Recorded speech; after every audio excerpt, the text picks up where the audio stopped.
Vandeham Shri Guru Shri Yatha Parakamalam Shri Gurun Vaishnavam Sya Shri Rupam Sagrajatam Sagunaraganatam Vitam Tam Sajivam Sadvaitam Sapadutam Parijana Saitam Krishna Chaitanya Devam Shri Radha Krishna Paran Sahagana Lalita Shivishakam Vitam Sya Om Jnana Timarandasya Gyanajana Shalakya Chakshurum Nitam Yena Tasmai Shri Gurave Namah Gurva Bhishtam Supurakam Guruganarasi Shasabhushitam Chinja Chintya Samasta Veda Nipanam Shri Rupa Patanagam Govindabhidam Ujwalam Bharatanum Bhaktyan Vidam Sundaram Bande Vishwagurun Shah Divyat Bhagavat Prem Noe Bija Pradam Devam Divyatanum Suchanda Varanam Balarka Chelan Shitam Sandrananda Puram Sareka Vairagya Vidyamburim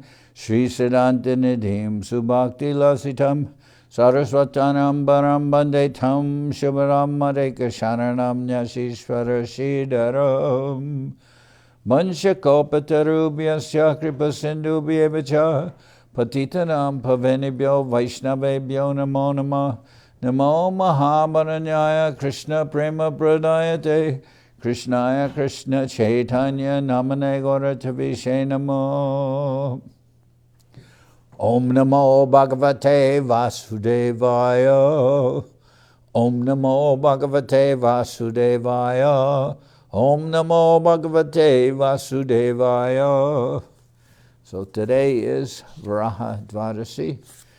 Earlier we sang the Das Avatar song. So now I'll start to read from the Srimad Bhagavatam. Okay.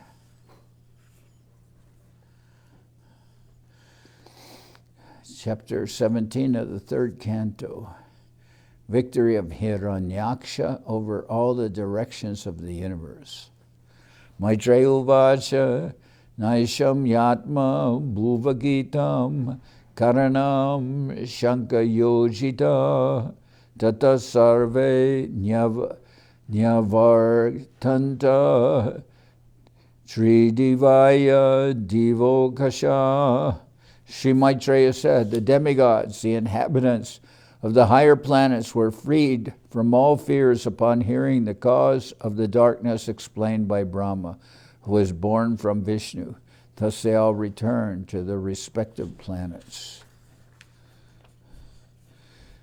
The virtuous Lady Diti had been very apprehensive of trouble to the gods from the children in her womb, who are Daityas, demons, and her husband predicted the same. She brought forth twin sons after a full 100 years of pregnancy. On the birth of the two demons, there were many natural disturbances, all very fearful and wonderful, in the heavenly planets, the earthly planets, and in between them. There were earthquakes along the mountains on the earth, and it appeared that there was fire everywhere. Many inauspicious planets like Saturn appeared, along with comets, meteors, and thunderbolts. There blew winds which were most uninviting to the touch, hissing again and again and uprooting gigantic trees. They had storms for their armies and clouds of dust for their ensigns. The luminaries in the heavens were screened by masses of clouds, in which lightning sometimes flashed as though laughing. Darkness reigned everywhere, and nothing could be seen. Misty, the ocean with its high waves wailed aloud as if stricken with sorrow, and there was a commotion among the creatures inhabiting the ocean. The rivers and lakes were also agitated, and lotuses withered. Misty halos appeared around the sun and the moon during solar and lunar eclipses again and again. Claps of thunder were heard even without clouds, and sounds like those of rattling chariots emerged from the mountain caves. In the interior of the villages, she-jackals yelled portentously, vomiting strong fire from their mouths, and jackals and owls also joined them with their cries. Raising their necks, dogs cried here and there, now in the manner of singing and now of wailing. O Vidura, the asses ran hither and thither in herds, striking the earth with their hard hooves and wildly braying. Frightened by the braying of the asses, birds flew shrieking from their nest, while cattle in the cowsheds, as well as in the woods, passed dung and urine. Cows, terrified, yielded blood in place of milk. Clouds rained pus. The images of the gods in the temple shed tears, and trees fell down without a blast of wind. Ominous planets such as Mars and Saturn shone brighter and surpassed the auspicious ones such as Mercury, Jupiter, and Venus, as well as a number of lunar mansions. Taking seemingly retrograde courses, the planets came in conflict with one another.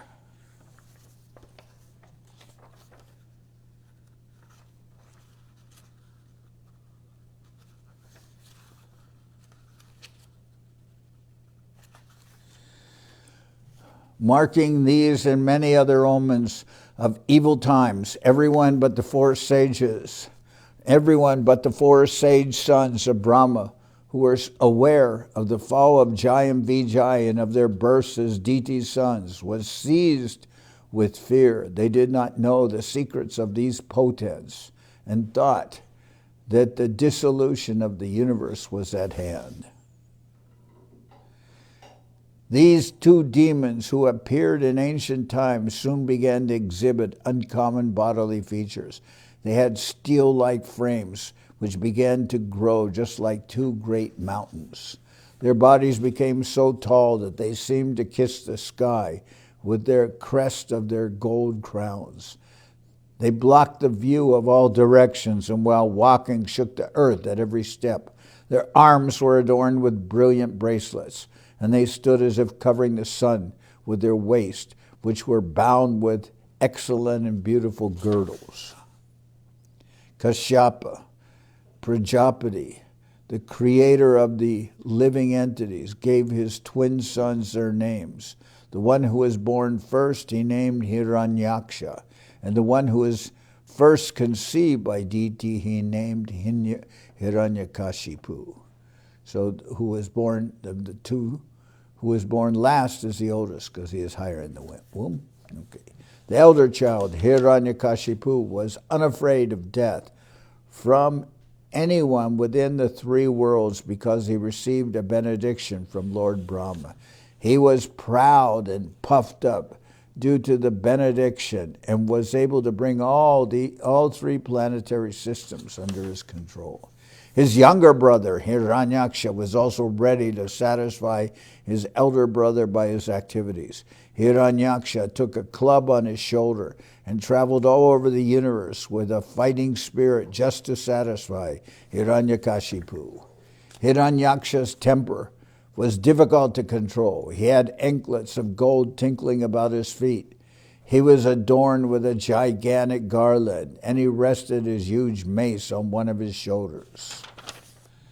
His mental and bodily strength, as well as the boon conferred upon him, had made him proud. He feared death at the hands of no one, and there was no checking him. The gods, therefore, were seized with fear at his very sight, and they hid themselves, even as snakes hide themselves for fear of Garuda.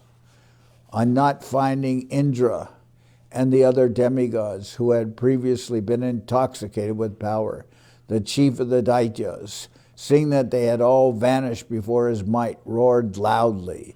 After returning from the heavenly kingdoms, the mighty demon, who was like an elephant in wrath, for the sake of sport, dived into the deep ocean, which was roaring terribly. On his entering the ocean, the aquatic animals who formed the host of Varuna were stricken with fear and ran far away. Thus Hiranyaksha showed his splendor without dealing a blow. Moving about in the ocean for many, many years, the mighty Hiranyaksha smote the gigantic wind-tossed waves again and again with his iron mace and reached Vibhavari, the capital of Varuna. Vibhavari is the home of Varuna, lord of the aquatic creatures and guardian of the lower regions of the universe, where the demons generally reside. There Hiranyaksha fell at Varuna's feet like a low-born man, and to make fun of him, he said with a smile, "Give me battle, O Supreme Lord. You are the guardian of an entire sphere and a ruler of wide fame, having crushed the might of arrogant and conceited warriors and having conquered all the Daityas and Danavas in the world. You once performed a Rajasuya sacrifice to the Lord." Thus, mocked by an enemy whose vanity knew no bounds, the worshipful Lord of the waters waxed angry, but by dint of his reason he managed to curb the anger that had sprung up in him, and he replied, "O dear one, we have now desisted from warfare, having grown too old for combat. You are so skilled at war that I do not see anyone else but the most ancient person, Lord Vishnu, who can give satisfaction in battle to you. Therefore, O chief of the Asuras, approach him, who even heroes like you mention with praise." Varuna continued, "On reaching him, you will be rid of your pride at once and will lie down on the field of battle, surrounded by dogs for eternal sleep. It is in order to exterminate wicked fellows like you and to show his grace to the virtuous that he assumes his various incarnations like Varaha." Thus end the Bhaktivedanta purports to the third canto, 17th chapter of the Srimad Bhagavatam, entitled "Victory of Hiranyaksha over all the directions of the universe." Okay. Maitreya continued. The proud and falsely glorious Daitya paid little heed to the words of Varuna. O dear Vidura, he learned from Narada the whereabouts of the Supreme Personality of Godhead and hurriedly betook himself to the depths of the ocean.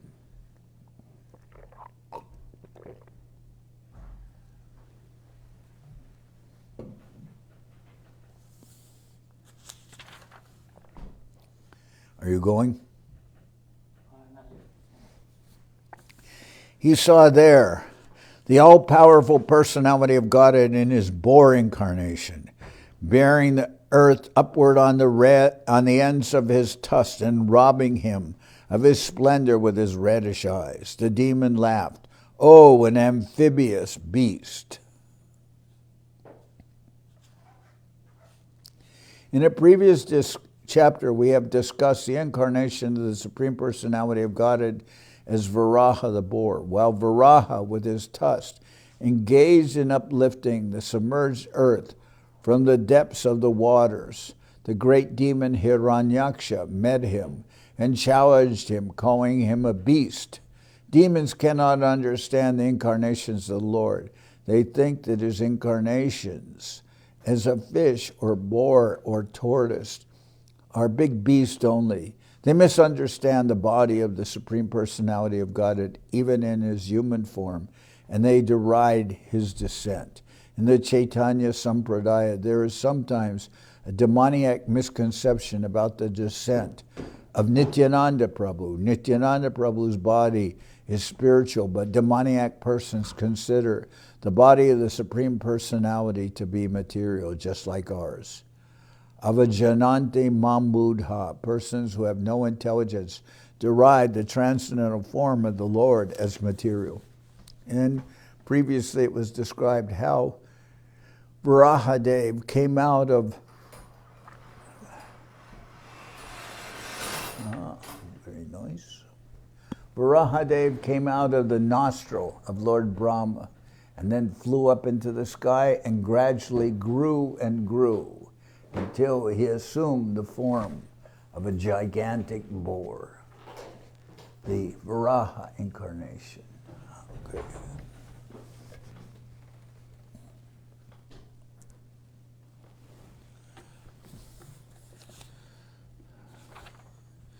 The demon addressed the Lord, O best of the demigods, dressed in the form of a boar. Just hear me. This earth is entrusted to us, the inhabitants of the lower regions, and you cannot take it from my presence and not be hurt by me.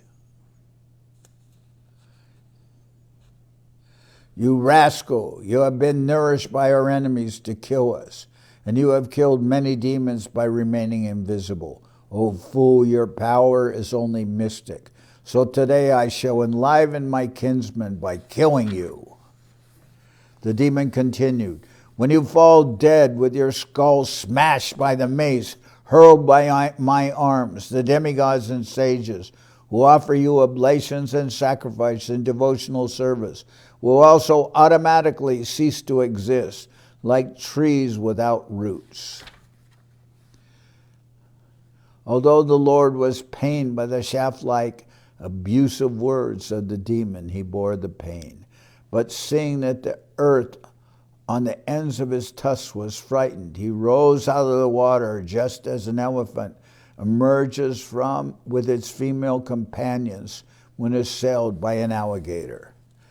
The demon, who had golden hair on his head and fearful tusks, gave chase to the Lord while he was rising from the water, even as an alligator would chase an elephant.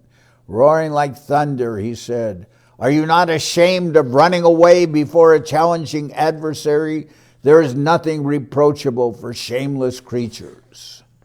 The Lord placed the earth within his sight on the surface of the water and transferred to her his own energy in the form of the ability to float on the water. While the enemy stood looking on, Brahma, the creator of the universe, extolled the Lord, and the other demigods rained flowers on him. The demon, who had a wealth of ornaments, bangles, and beautiful golden armor on his body, chased the Lord from behind with a great mace. The Lord tolerated his piercing ill words, but in order to reply to him, he expressed his terrible anger. The personality of God had said, "Indeed, we are creatures of the jungle, and we are searching after hunting dogs like you. One who is freed from the entanglement of death has no fear from the loose talk in which you are indulging, for you are bound up by the laws of death. Certainly, we have stolen the charge of the inhabitants of Rashatala and have lost all shame. Although bitten by your powerful mace, I shall stay here in the water for some time because, having created enmity with a powerful enemy, I now have no place to go. You are supposed to be the commander of many foot soldiers, and now you may take prompt steps to overthrow us. Give up all your foolish talk.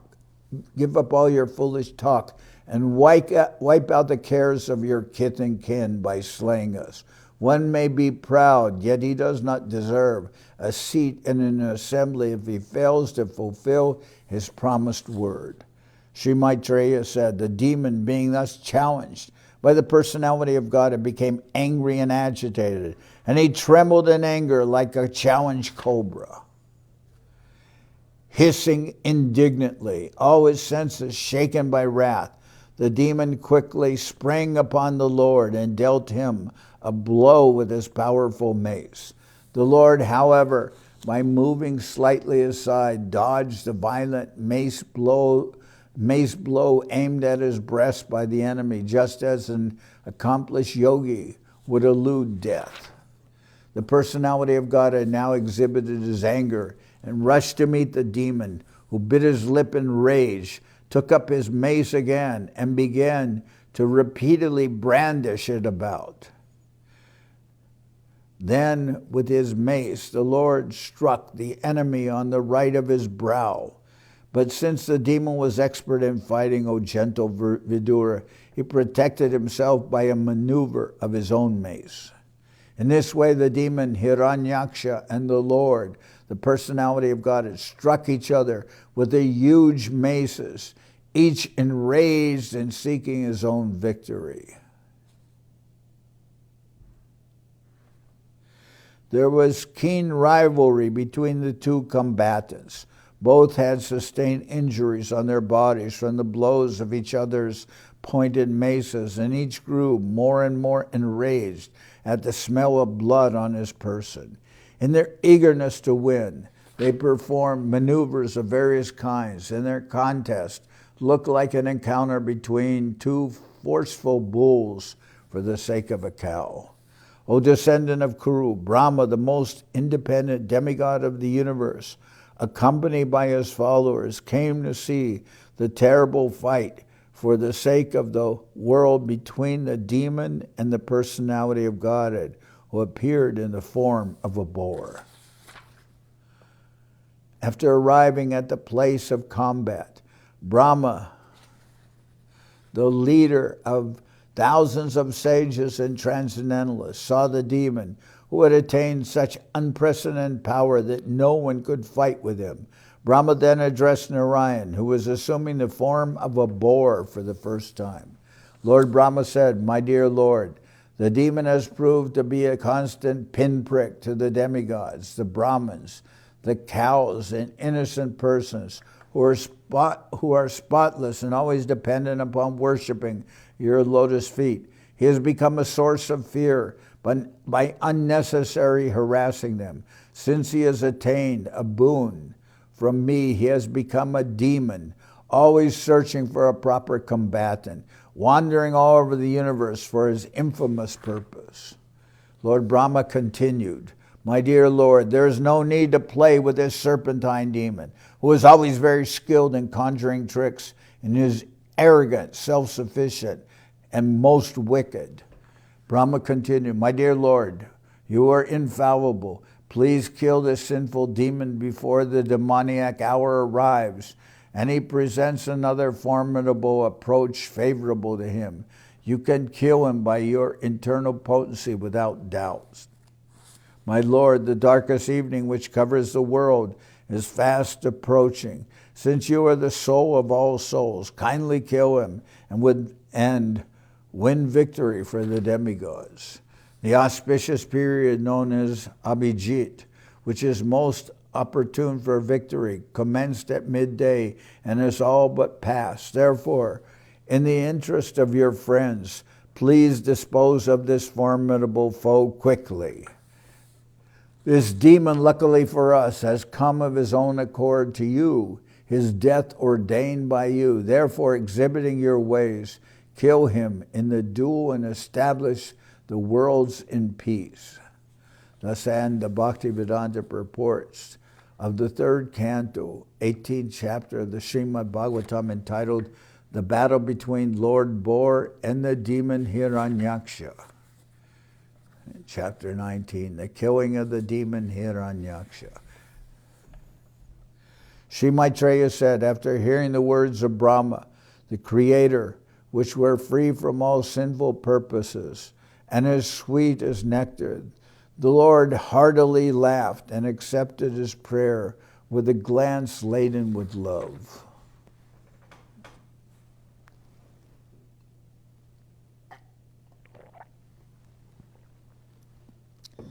The Lord, who had appeared from the nostril of Brahma, sprang and aimed his mace at the chin of his enemy, the Hiranyaksha demon, who was stalking fearlessly before him.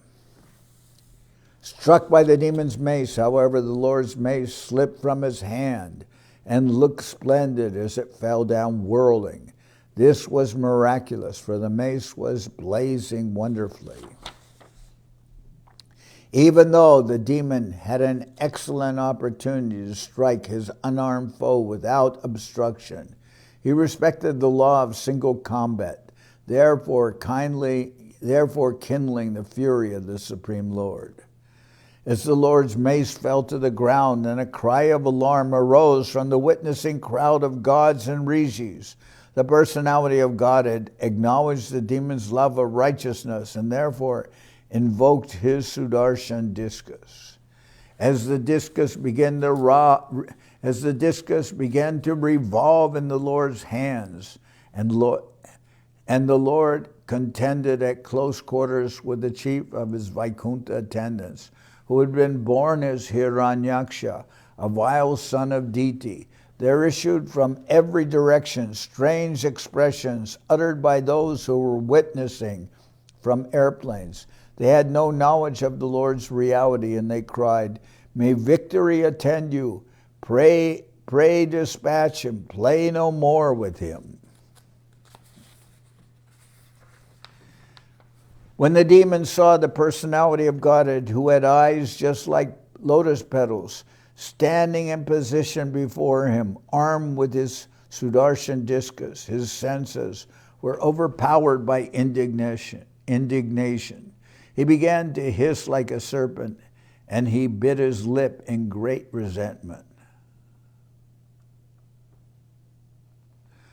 The demon, who had fearful tusks, stared at the personality of Godhead as though to burn him. Springing into the air, he aimed his mace at the Lord, exclaiming at the same time, "You are slain!" O saintly Vidura, while his enemy looked on, the Lord in his boar form, the enjoyer of all sacrificial offerings, playfully knocked down the mace with his left foot, even as it came upon him with the force of a tempest. The Lord then said, "Take up your weapon and try again. Eager as you are to conquer me." Challenged in these words, the demon aimed his mace at the Lord and once more loudly roared. When the Lord saw the mace flying toward him, he stood firmly where he was and caught it with the same ease as Garuda, the king of birds, would seize a serpent. His vow thus frustrated, the great demon felt humiliated and was put out of countenance. He was reluctant to take back the mace when it was offered by the personality of God. He now took a trident, which was as rapacious as a flaming fire, and hurled it against the Lord, the enjoyer of all sacrifices, even as one would use penance for a malevolent purpose against a holy brahman.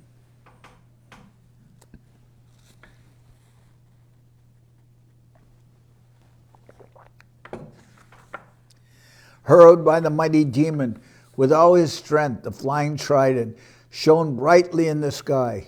The personality of Godhead, however, tore it to pieces with his discus Sudarshan, which had a sharp-edged rim, even as Indra cut off a wing of Garuda. The context of the reference given herein regarding Garuda and Indra is this. Once upon a time, Garuda, the carrier of the Lord, snatched away a nectar pot from the hands of the demigods in heaven in order to liberate his mother, Vinata, from the clutches of his stepmother, Kadru, the mother of the serpents. On learning of this, Indra, the king of heaven, hurled his thunderbolt against Garuda with a view to respect the infallibility of Indra's weapon. Garuda, though otherwise invincible, being the Lord's own mount, dropped one of his wings, which was shattered to pieces by the thunderbolt. The inhabitants of the higher planets are so sensible that even at the process of fighting, they observe the preliminary rules and regulations of gentleness.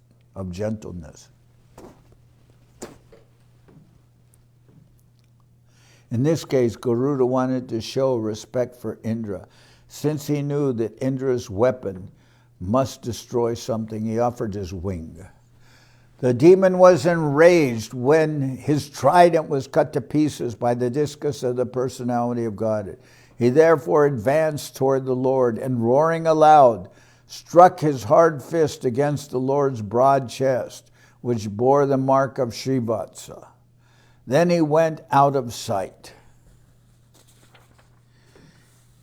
Hid in this manner by the demon, O Vidura, the Lord, who had appeared as a firstborn, did not feel the least quaking in any part of his body, any more than an elephant would when struck with a wreath of flowers. The demon, however, employed many conjuring tricks. against the personality of God, who is the Lord of Yogamaya.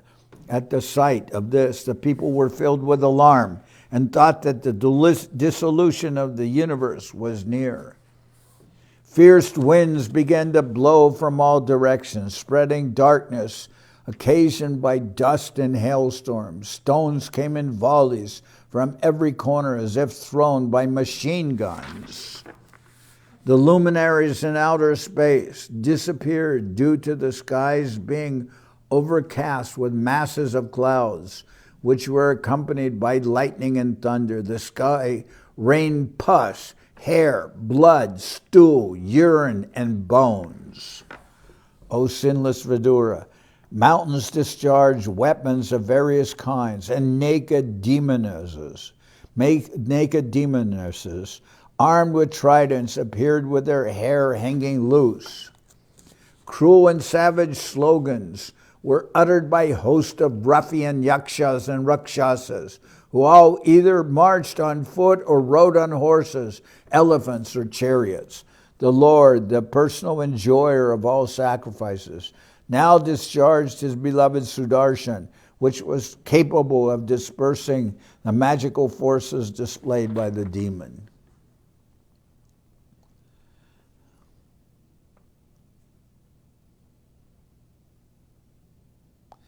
Even famous yogis and demons can sometimes enact very magical feats by their mystic power. But in the presence of the Sudarshan Chakra, when it is let loose by the Lord, all such magical jugglery is dispersed. The instance of the quarrel between Durvasa Muni and Maharaj Ambarish is a practical example in this manner. Durvasa Muni wanted to display many magical wonders, but when the Sudarshan Chakra appeared, Durvasa himself was afraid and fled to various planets for his personal protection. The Lord is described here as Tripat, which means that he is the enjoyer of three kinds of sacrifices. In Bhagavad Gita, the Lord confirms that he is the beneficiary and enjoyer of all sacrifices, penances, and austerities. The Lord is the enjoyer of three kinds of yajna. As further described in Bhagavad Gita, there are sacrifices of God, sacrifices of meditation, and sacrifices of philosophical speculation. Those on the paths of Gyan, Yoga, and Karma all have to come in the end to the Supreme Lord, because Vasudeva Sarvamiti, the Supreme Lord, is the ultimate enjoyer of everything. That is the perfection of all sacrifice. At that very moment, a shudder suddenly ran through the heart of Diti, the mother of Hiranyaksha. She recalled the words of her husband, Kashyapa, and blood flowed from her breasts.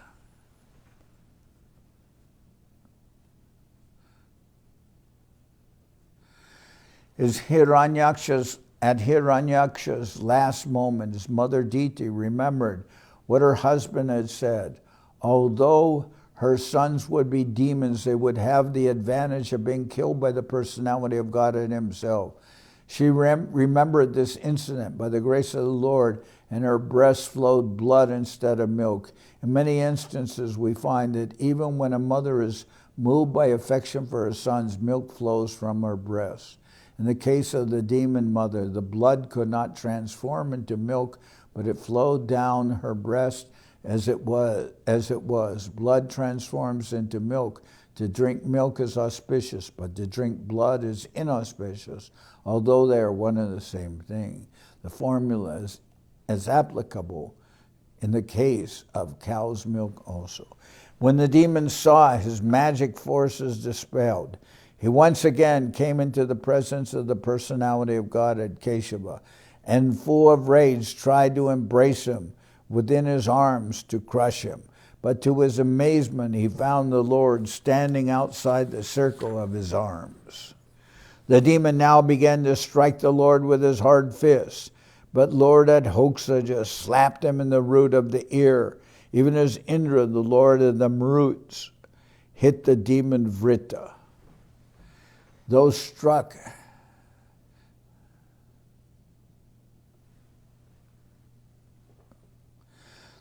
though struck indifferently by the Lord, the conqueror of all. The demon's body began to wheel. His eyeballs bulged out of their sockets, his arms and legs broken, and the hair on his head scattered. He fell down dead like a gigantic tree uprooted by the wind. As Brahma and others arrived on the spot to see the fearfully tusked demon lying on the ground, biting his lip, Aja Brahma, and others arrived on the spot to see the fearfully tusked demon lying on the ground, biting his lip. The glow of his face was yet unfaded, and Brahma admiringly said, "Oh, who could meet such blessed death?" Brahma continued, he was struck by a forefoot of the Lord, whom yogis seeking freedom from their unreal material bodies meditate upon in seclusion and mystic trance. While gazing on his countenance, this great jewel of Diti's son has cast off his mortal coil. These two personal assistants of the Supreme Lord, having been cursed, have been destined to take birth in demoniac families. After a few such births, they will return to their own positions. The demigods address the Lord. All obeisances unto you. You are the enjoyer of all sacrifices, and you have assumed the form of a boar in pure goodness for the purpose of maintaining the world. Fortunately for us, this demon, who is a torment to the worlds, has been slain by you, and we too, O Lord, are now at ease in devotion to your lotus feet. Sri Maitreya said, after thus killing the most formidable demon, Hiranyaksha, the Supreme Lord Hari, the origin of the boar species, returned to his own abode, where there's always an uninterrupted festival. The Lord was praised by all the demigods, headed by Brahma. Maitreya continued, my dear Vidura, I have explained to you the personality of God is coming down as the first boar incarnation and killing in a great fight a demon of unprecedented prowess, as if he were just a plaything. This has been narrated by me as I heard it from my predecessor, spiritual master.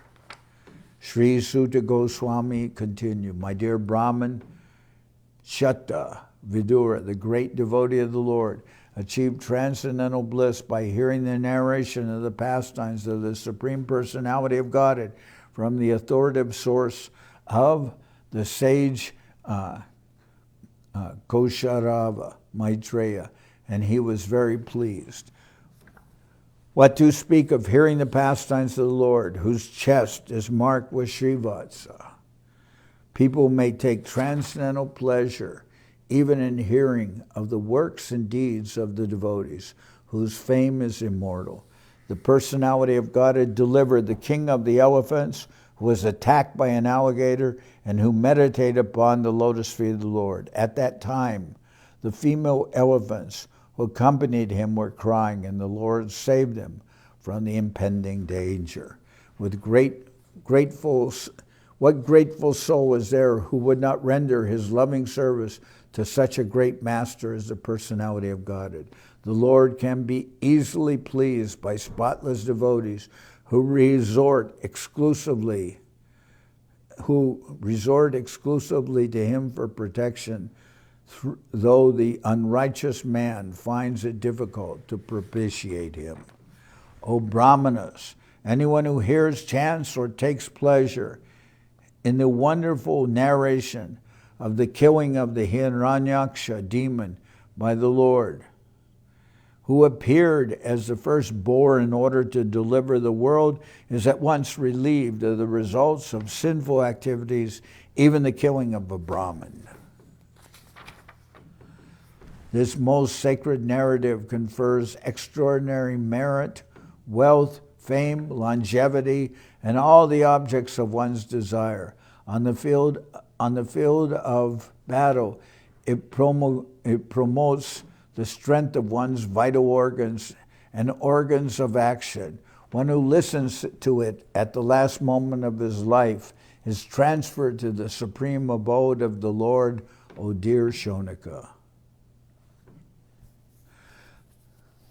Devotees are generally attracted by the narratives of the pastimes of the Lord, and even though they do not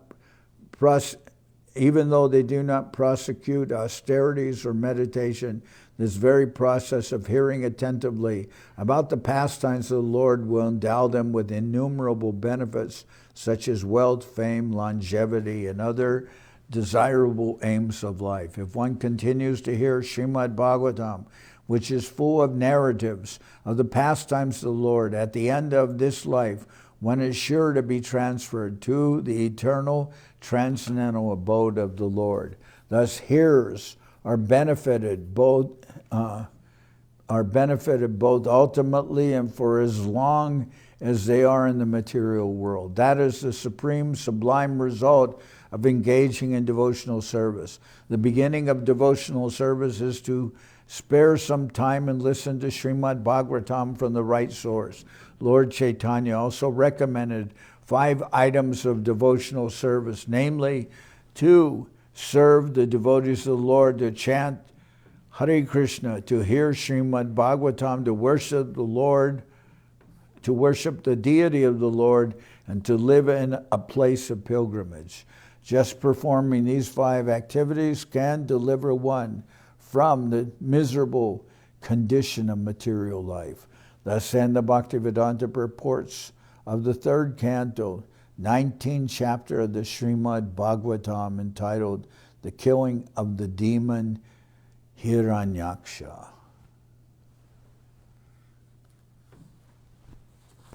So now I'll read a little bit of the Chaitanya Charitamrita.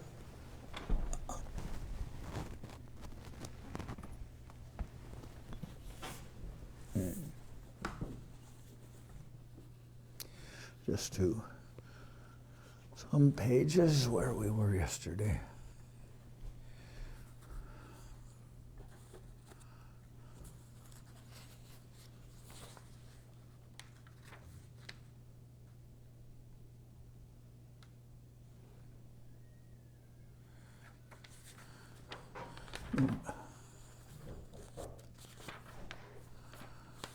Back to.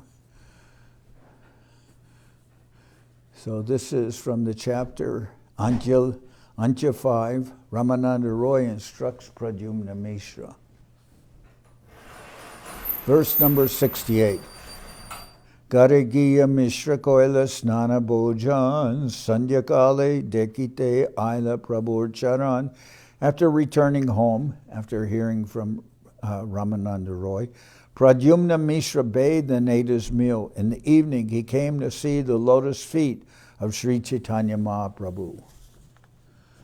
Prabhur Charana Bande Ulasita Mane Prabhu Kohe Krishna Kata Hoila Shravane.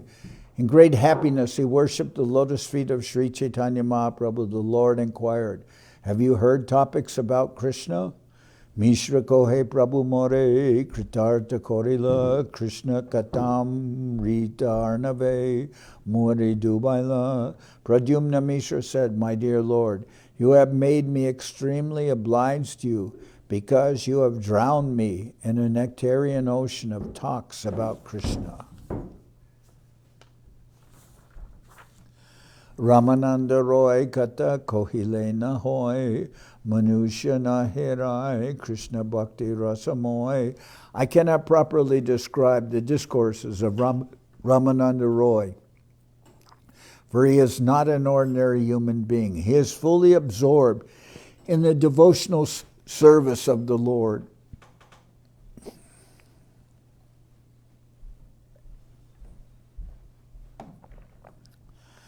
Are ekata rai kohila amare Krishna kata bhakta kore na jani amore.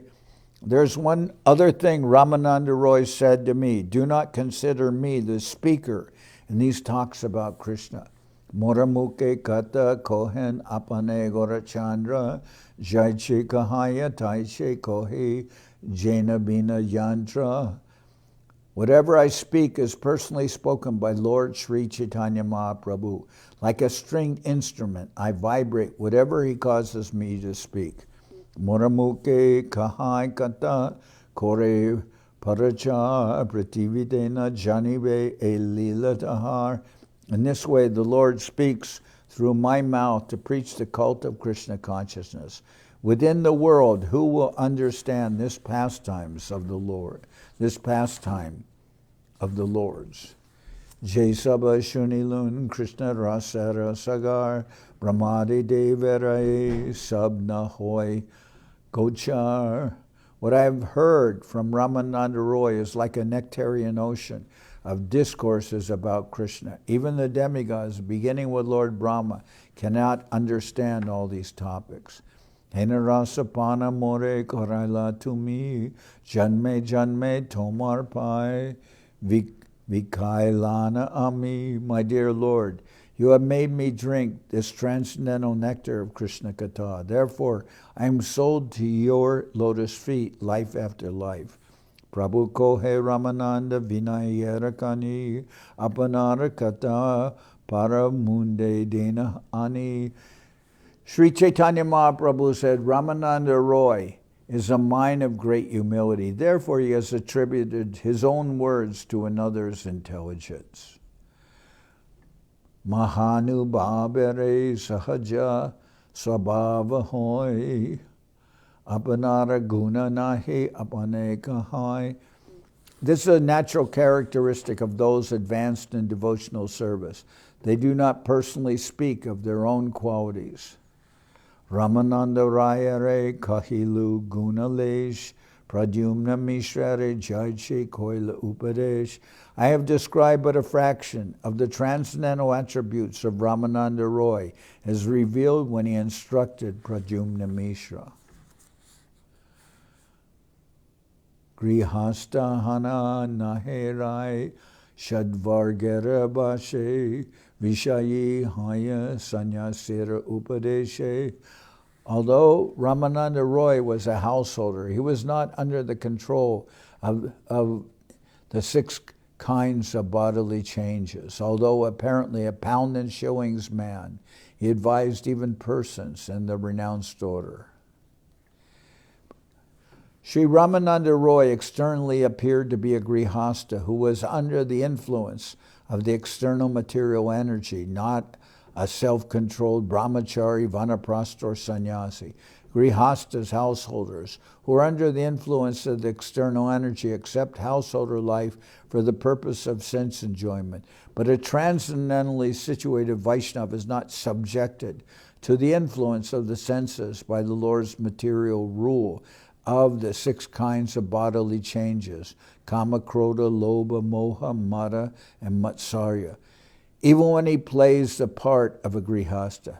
Thus, although Srila Ramananda Roy acted as a grihasta and was accepted as an ordinary pounds and shillings man, he was always absorbed in the transcendental pastimes of Lord Krishna.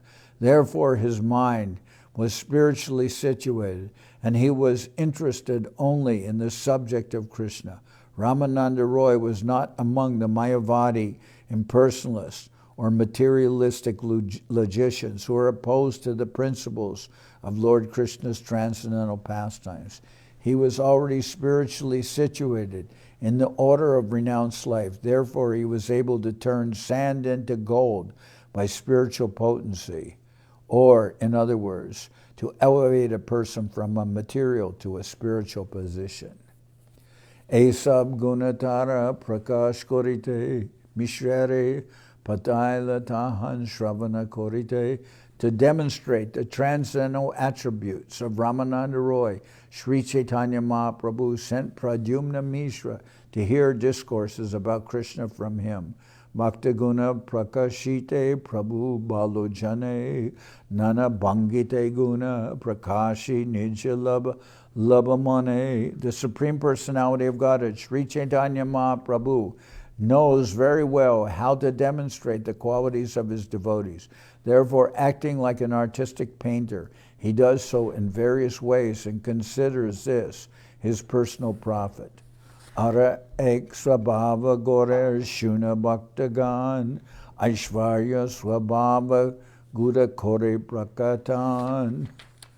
There is yet another characteristic of Lord Chaitanya Mahaprabhu. O devotees, listen carefully to how he manifests his opulence and characteristics, although they are exceptionally deep. Sannyasi pandita ganera korite garvanash, Nitya Shudra Dwara Korena Dharmera Prakash. To vanquish the false pride of so-called renunciants and learned scholars, he spreads real religious principles, even through a Shudra or low-born fourth-class man. That's Ramananda Raya, he said, to the Lord, he said, Kiba Vipra Kiba Nyasha Shudra Keninoy Ye Krishna Tattva Seguru Hoy. It doesn't matter. Actually, Lord Chaitanya said this. Kiba Vipra Kiba Nyashi Shudra Keninoy Jai Krishna Tattva Veta Seguru Hoy. Lord Chaitanya said this to Ramananda. You are hesitant before me because you consider yourself a Shudra. But it doesn't matter. Kiba Vipra Kiba Nyashi. It doesn't matter if I am considered a Brahman and a Brahman Sannyasi, and you are considered a Shudra. Jai Krishna Tattva Veda, because you know the science of Krishna consciousness, because you are so realized in the love of Krishna and in Krishna consciousness, say Guru Hoy, then you can instruct anyone. So this is your grace. And Mahaprabhu extolled Sri Ramananda Roy as Guru. He put him in that position. Say Guru Hoy. Sannyasi Pandita Ganera Korite Garvanash Nitya Shudra Dwara Koran Dharmera Prakash. O devotees, listen carefully to how the Lord manifests his opulence and characteristics, although they are exceptionally deep. To vanquish the false pride of so-called renunciants and learned scholars, he spreads real religious principles even through a Shudra or low-born fourth-class man.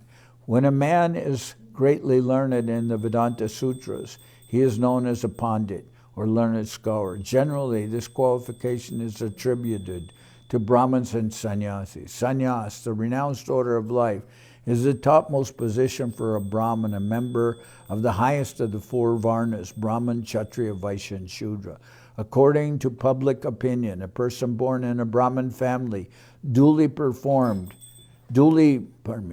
According to public opinion, a person born in a Brahmin family, duly reformed by the purificatory processes and properly initiated by a spiritual master, is an authority on Vedic literature.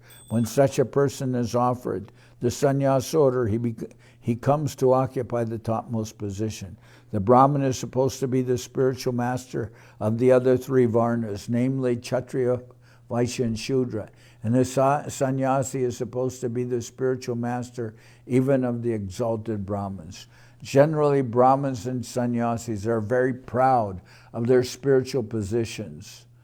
Therefore, to cut down their false pride, Sri Chaitanya Mahaprabhu preached Krishna consciousness through Ramananda Roy, who was neither a member of the renounced order nor a born Brahmin. Indeed, Sri Ramananda Roy was a Grihastra belonging to the Shudra class, yet Sri Chaitanya Mahaprabhu arranged for him to be the spiritual master, to be,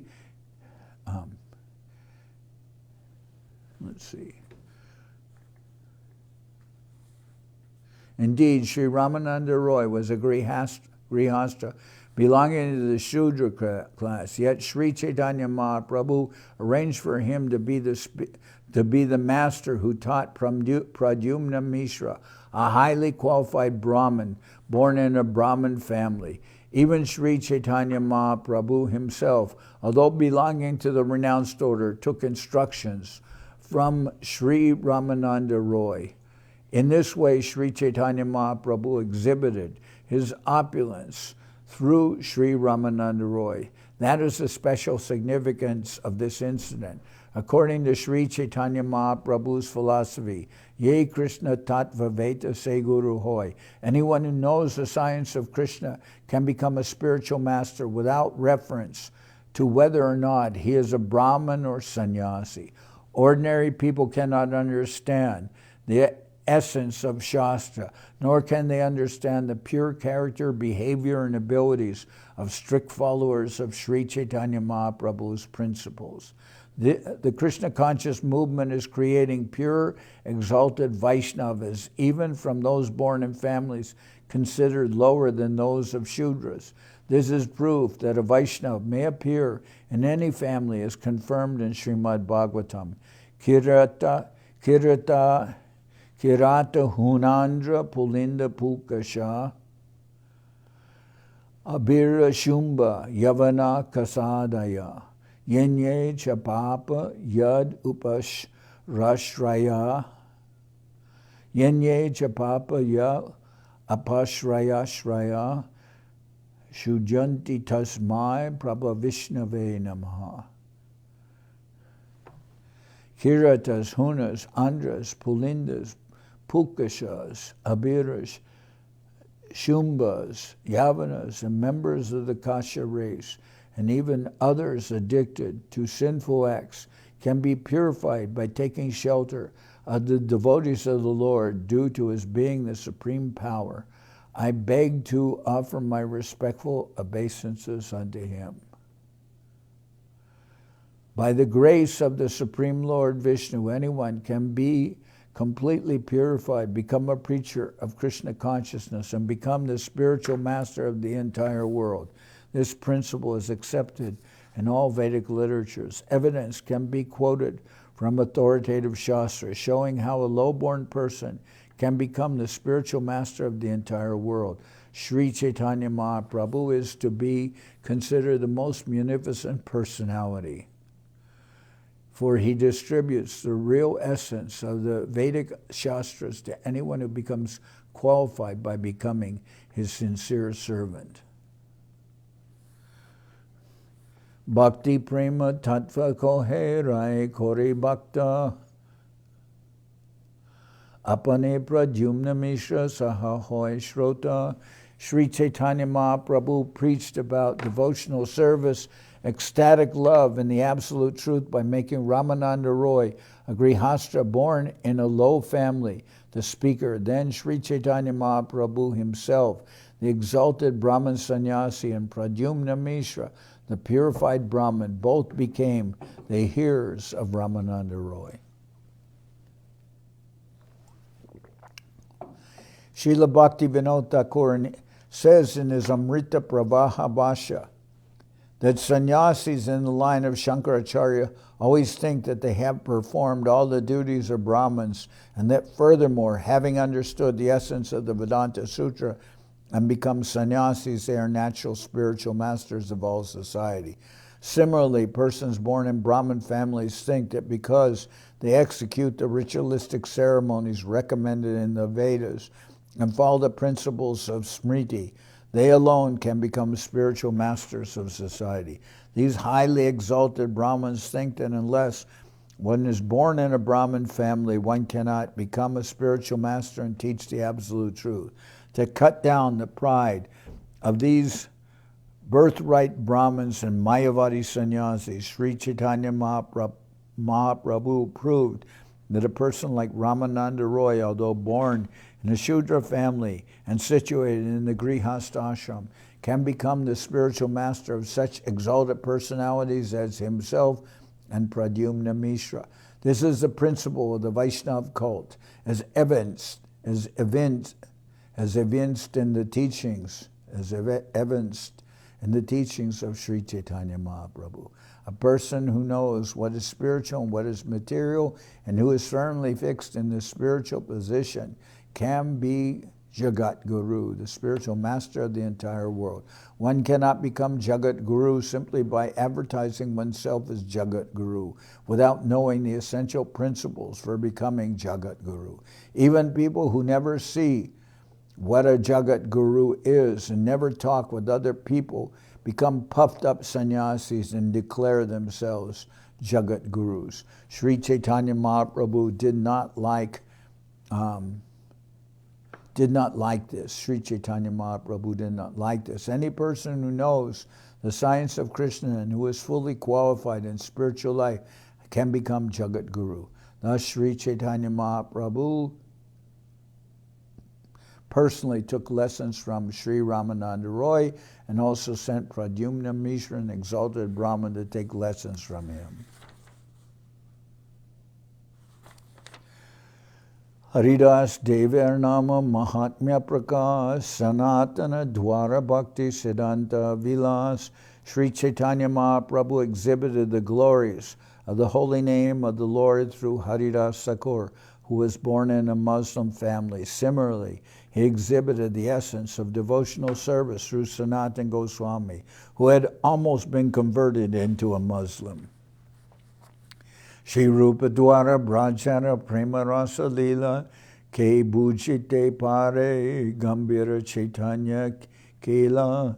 Also, the Lord fully exhibited the ecstatic love and transcendental pastimes of Vrindavan through Srila Rupa Goswami. Considering all this, who can understand the deep plans of Lord Sri Chaitanya Mahaprabhu?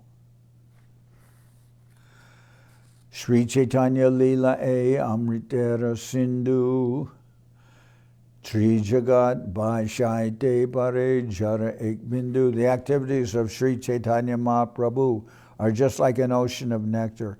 Even a drop of this ocean can inundate all the three worlds. To inundate the three worlds with nectar is the purpose of the pastimes of Sri Chaitanya Mahaprabhu. How this could be possible was exhibited by Srila Raghunath Das Goswami and later by Thakur Narottam Das and Shyamananda Goswami, who all represented the mercy of Sri Chaitanya Mahaprabhu. Now that same mercy is over-flooding the entire world through the Krishna conscious movement. The present Krishna conscious movement is non-different from the pastimes performed by Sri Chaitanya Mahaprabhu when he was personally present. For the same principles are being followed and the same actions performed without fail. Chaitanya Charitamrita Nritya Korabhan Jahoite Premananda Bhakti Tattva Gyan. O devotees, relish daily the nectar of the Sri Chaitanya Charitamrita and the pastimes of Sri Chaitanya Mahaprabhu, for by doing so, one can merge in transcendental bliss and attain full knowledge of devotional service. Emata Mahaprabhu Bhaktagan Loya Nilachale Viharaye Bhakti Pracharya. Thus Lord Sri Chaitanya Mahaprabhu, accompanied by his associates, his pure devotees, enjoyed transcendental bliss in Jagannath Puri, Nilachala, by preaching the bhakti cult in many ways. So here is a very important point which is brought out in this example of Mahaprabhu sending Pradymna Mishra, a Brahmin, to hear from Sri Ramananda Raya, who is in such an exalted position that Mahaprabhu himself heard from Ramananda Raya and accepted him as one would accept instruction from a spiritual master. And also we heard of the amazing activities of Sri Ramananda Raya in preparing his Jagannath Vallabha Natika. Now, here's an important point being brought up by this example, that Mahaprabhu didn't choose to spread his mission through, principally through exalted sannyasis and brahmins, but rather we see prominent persons in Mahaprabhu's mission, like Sri Ramananda Raya, who was considered to be a Shudra. We see that he taught his Nam-acharya, he taught spread the chanting of the holy name and the giving of exalted devotion through Haridas Thakur, who was born as a Muslim. We see that he spread teachings through persons like Sri Chaitanya by Sri Ramananda Raya. Oh, I mentioned this. And we see personally that he taught by spreading his teachings through Rupa Goswami and through Sri Sanatan Goswami, who were practically outside the scope of the Hindu society. They never tried to enter in the Jagannath Puri temple because they considered they had become fallen by having taken employment from the Muslims and even having adopted Muslim names like Dabir Khas and Sakar Malik. So Mahaprabhu spread his teachings through Ramananda Raya. He spread his teachings through Nam-acharya Srila Haridas Thakur. He spread Krishna consciousness through Srila Rupa Goswami and through Sri Sanatan Goswami, who considered themselves fallen, who had been practically rejected by the Hindu society. And he also spread his teachings through persons like Raghunath Das Goswami, who was not from a Brahman family. These were the important persons in Mahaprabhu's Sampradaya. And he was spreading teachings not through big personalities like Sannyasis and Brahmins, but rather Mahaprabhu was showing and teaching the whole world through these persons who are so exalted and elevated, like Ramananda Raya, like Haridas Thakur, like Rupa Goswami, like Sanatan Goswami, like Raghunath Das Goswami. Mahaprabhu chose them as generals in his Sampradaya, even though by the criteria of the external society, these were not big, well-known Pandits and Sannyasis and Brahmins.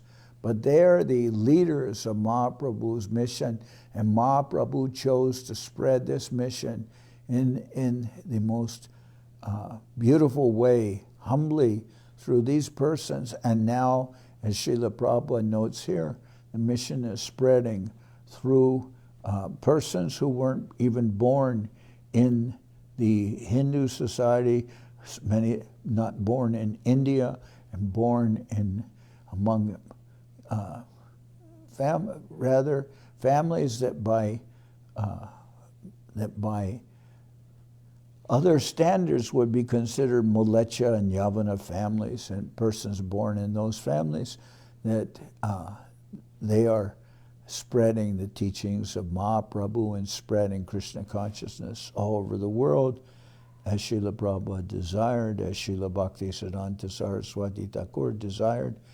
And these persons are appearing in Western society also. So in this way, Mahaprabhu's mission is spread, and it's not spread by persons that we would see in big Jagat Guru positions, so-called Jagat Guru positions, preaching on television, etc. Rather, we see that it's being spread through, in this way, most beautifully, and we can see almost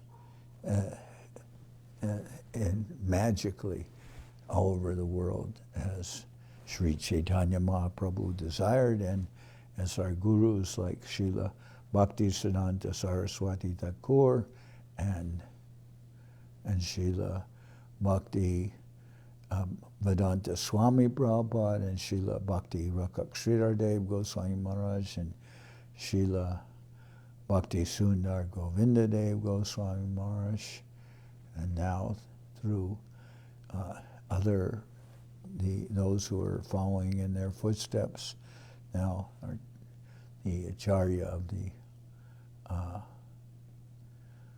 the Sri Chaitanya Saraswati Mat, Bhakti Nirmal Acharya Maharaj, and through many exalted Sannyasis, my godbrothers, who Srila Sridhar Maharaj named to lead his mission. So I will end here, and we can see that this is the commentary of Srila Krishna das Kaviraj here regarding how Pradymna Mishra was sent by Mahaprabhu to hear from Sri Ramananda Raya, and how the purports explaining how Mahaprabhu is spreading his mission. Jai. So now I'll sing Hari Haraya. We'll conclude here. Hari Haraya Nama Krishna Jaravaya Nama Jaravaya Madhavaya Keshavaya Nama Gopal Govinda Ram Shri Madhusudan Giridhari Gopinatha Marana Mohan Shri Chaitanya Nityananda Shri Advaita Chandra Garadhara Shiva Sadi Gaura Bhakta Vrinda Jai Rupa Sanatan Bhatta Raghunath Shri Jiva Gopala Bhatta Dasa Raghunath H.I. Gosai Kori Charana Bandhan Jaoite Vignana Shabishta Puran H.I. Gosai Jar Mui Taradas Tasabar Padarenu Mora Panchagras Tader Charana Sevi Bhakta Sanibas Janame Janame More Abilas H.I. Gosai Jabe Braje Koilabas Radha Krishna Nitya Lila Korila Prakash Anande Bolo Hari Bhaja Vrindavan Shri Guru Vaishnava Pade Manjayi Aman Shri Guru Vaishnava Pad Padma Koryash Harinam Sankirtana Kohe Naradamodas. Okay.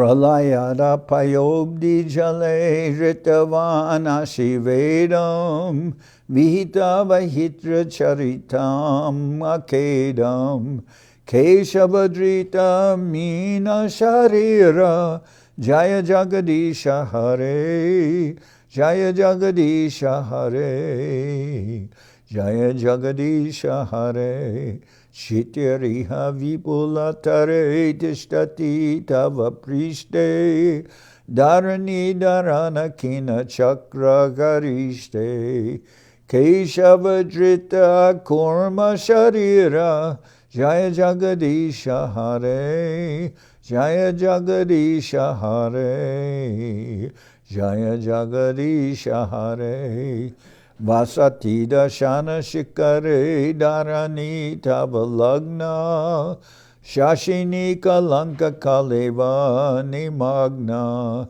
Keshavadrita shukara rupa Jaya jagadisha hare Jaya jagadisha hare Jaya jagadisha hare Keshavadrita Shukara Rupa Jaya Jagadisha Hare Jaya Jagadisha Hare Jaya Jagadisha Hare Tavakara Kamala Bare Nakamad Bhuta Shringam Dalita Hiranyakashipu Tanu Bringam Keshavadrita Narahari Rupa Jaya Jagadisha Hare Jaya Jagadisha Hare Jaya Jagadisha Hare Chalayasi Vikramane Balimad Bhuta Vamana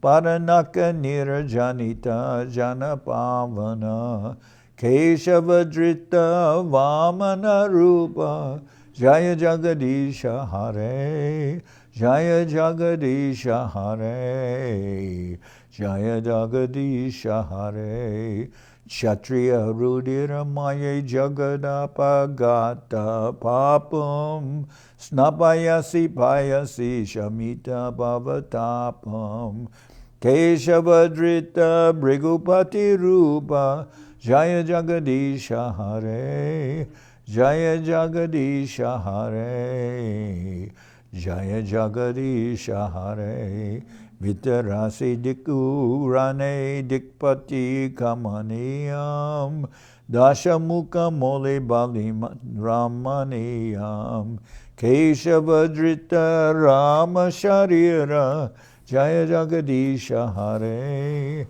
Jaya Jagadisha Hare, Jaya Jagadisha Hare.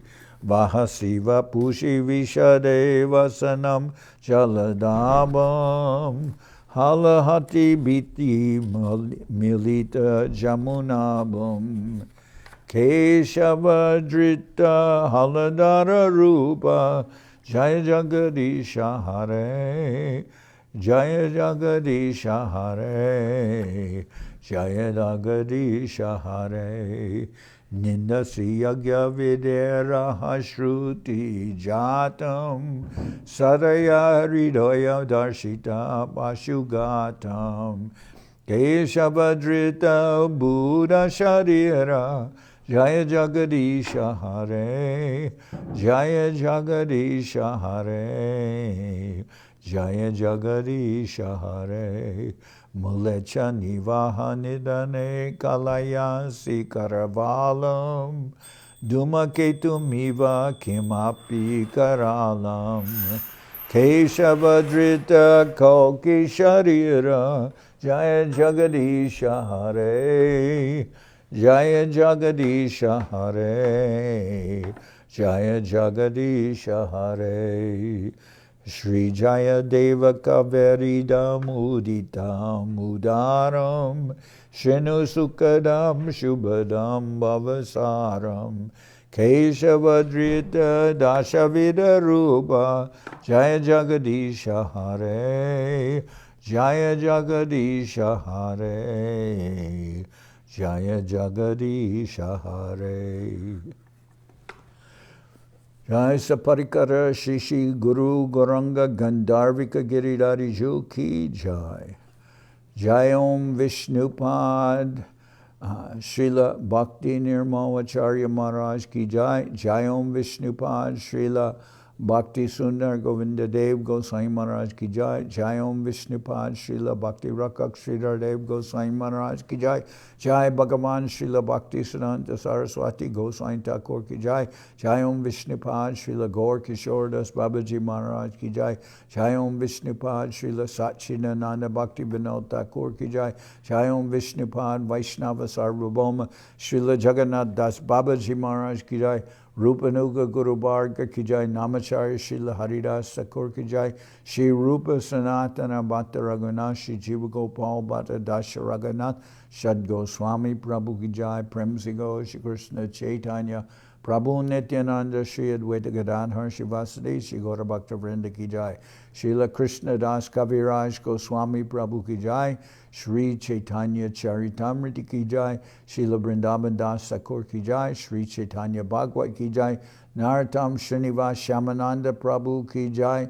Jai Om Vishnupad Vishvavarenya Srila Bhaktivedanta Swami Maharaj Prabhupada Ki Jai. Ananta Koti Vaishnava Vrinda Ki Jai. Shri Navadip Dham Ki Jai, Shri Dham Mayapur Ki Jai, Saparshada Shri Nityananda Prabhu Ki Jai, Saparshada Shriman Mahaprabhu Ki Jai, Shri Kuladvip Ki Jai, Shri Chaitanya Saraswat Mat Ki Jai, Sokel Shri Chaitanya Saraswat Sevashram Ki Jai, Ganga Devi Ki Jai, Tulasi Maharani Ki Jai, Bhakti Devi Ki Jai, Shri Vrindavan Dham Ki Jai, Shri Shri Radha Krishna Go Gopi Govardhan Sham Kuna Radha Kunda Kalindi Yamuna Ju Ki Jai, Shri Purushottam Madam Ki Jai, Baladev Subhadra Jagannath Ju Ki Jai, Bhakti Vigna Vinashaya Shri Nrsingadev Ki Jai, Bhakta Prabhara Shri Prahlad Maharaj Ki Jai, Samaveda Bhakta Vrinda Ki Jai, Shri Harinam Sankirtan Ki Jai, all the assembled devotees Ki Jai, Shri Varaha Dvarasi Ki Jai.